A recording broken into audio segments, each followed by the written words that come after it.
दिवसापूर्वी मुंबईत घडलेला प्रकार सोलापुरात घडला आहे। मुंबई पोलीस दलातील एका हवालदाराच्या मुलानं आपलं जीवन संपवलं होतं। हर्ष मस्के असं या 20 वर्षाच्या तरुणाचं नाव आहे। त्याने आपल्या वडिलांच्या सर्व्हिस रिव्हॉल्वर मधून गोळ्या झाडून आत्महत्या केली होती।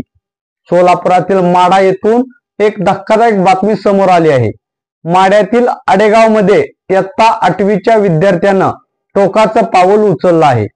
वय वर्ष 14 असणाऱ्या या मुलाने स्वतःच्याच डोक्यात गोळी झाडून आत्महत्या केली आहे। दरम्यान घटनेची माहिती मिळताच टेंभुर्णी पोलीस स्टेशनचे अधिकारी घटनास्थळी पोहोचले आहेत।